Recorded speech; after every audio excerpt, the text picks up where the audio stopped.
Hello everyone, welcome back to my channel. This is another episode of PR tips for indie authors. Please do not mind my hair today. This is like one of those days where just rolling out of bed was success enough for me. I'm happy to be able to do this video today because these videos bring me so much joy and happiness to be helping out others. PR is just something that I adore. I love always learning about. I love talking to people about. And so today we're going to be talking about media kits. We're going to be talking about what to put in them and then also like the best way to send them.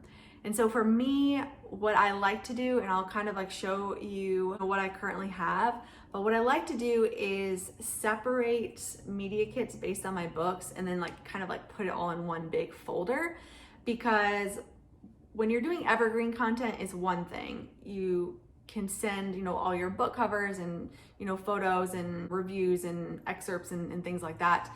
But if you're sending like for a press release and somebody wants to cover your books, especially like if you're doing like book bloggers, they just specifically maybe want just information about that book. So you want to make sure that it is easily accessible for you to like pull out and give to them just like for that book. But it's nice to like have everything organized so you can just go and grab it, or you can give them everything if that's what they're looking for. So let's just start in general with like what should be in your media kit. The first and foremost is going to be author headshots. So some sort of like professional looking photo. It doesn't have to be taken by a professional photographer. It can definitely be taken with an iPhone, against a blank wall or like even something in your element, but just don't like crop a photo of you like out with a friend at Disney World or something like that. And I don't mean like don't take it at Disney World, but just like, make sure it's like just you and it's in like some sort of like nice professional pose and it's a clear image and it's not just sort of like real fast taken, like cropped, and try to like specifically have like an idea in mind of like what you want to portray when that's going out, with your write-up about you and your book and everything like that. And I would say have a couple options. So they could just be shoulder up. You could do one like full body. You can do one, with you like at your desk or something like that. So you can give like them like a few options to choose from, because they'll like know like what might work best for their audience. So I would say have at least 2 or 3 available for them to, easily accessible to download. And then after your author headshots, you'll want to make sure that you have a biography in there that they can just copy and paste. And on our website, we like to go all into detail about our journey to becoming a writer and our background and who we are and where we come from and all of that.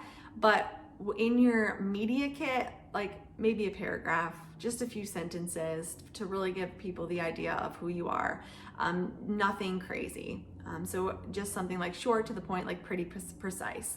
And you want that to be in there as well. You also want to make sure with your bio that you have a link to all of your social media platforms. I specifically use my reader group, my Facebook page, and Instagram.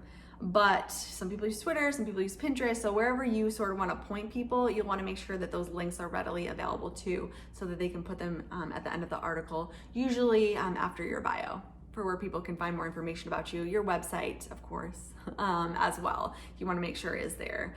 Especially if you don't do a pre-order and you won't have a link to like where people can go and purchase your book.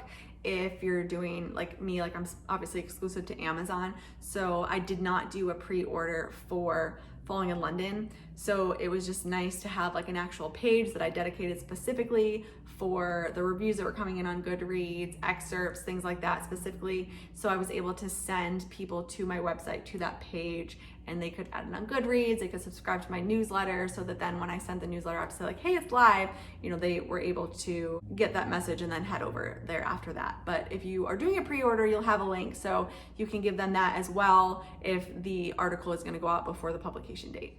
You're also gonna want to do reviews of your books. So a lot of you, if you're out there, you're doing ARCs and you're gonna get early reviews more on like a platform like Goodreads than you are on Amazon, because you can't do reviews like prior to the book release, but you can on Goodreads. So you can pull some of those reviews and just place them in a nice like neat document and have that ready to go as well in your media kit. You're also gonna want your book cover, a nice like clear JPEG file. Some people request a transparent JPEG or PNG file of just your book title.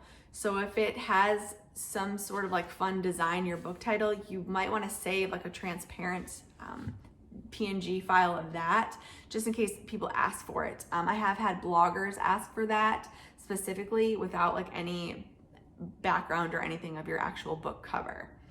So that's something that you want to have easily accessible. You can save transparent files on programs such as Canva. The other thing I always make sure I have are social media teasers. So any graphics that I've created with book quotes, available now, coming soon, things like that, I will put in there as well. This is probably going to be used more for blogs than anything else. They love teasers, and so they like to be able to like pick those pieces out and like put that in their blogs, because their readers tend to gravitate more towards the visual content. You also want excerpts readily available. This again is going to be more for blogs than anything, but at least like pull a few of them out and just have them there so that if, you know, blogs or anyone else asks you for them, you have them there. So if there's like maybe 2 or 3 of your favorite scenes in a book, not like a full chapter or anything, but just scenes that really show readers like why they should, you know, be picking out this book, you want those to have in your media kit as well. Q&A is also an extremely important part to have in a media kit. And I say this for anything like blogs, digital media outlets, newspapers, things like that, because not everyone is going to do a book review. So not everyone is going to fully read your books and know like what the plot and like be able to kind of tell their own opinion of it. So what you'll want to do is just maybe pick 5 questions for yourself, like about your book, and actually answer them and have that readily available so that when you give it to the writer, the journalist, the blogger, that they can like look at it real quick and be able to just like pick pieces and like quote you when they're writing the article. And this here is an example of one that I just did specifically for my book, Falling in London. So this is what a single book media kit looks like. And then this is available as a link on my website. So that is just the easiest way for me to kind of like have everything just like visually there, and then people can download or copy and paste things as they see fit. I'll just send them the link.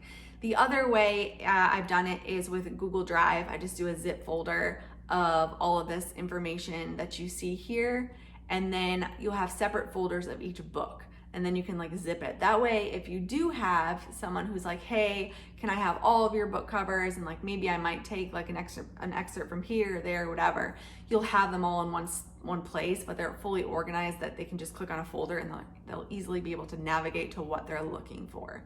And then in there, you'll have a folder with like your author photos and your bio as well. All right, guys, so that is all the fun for today with media kits.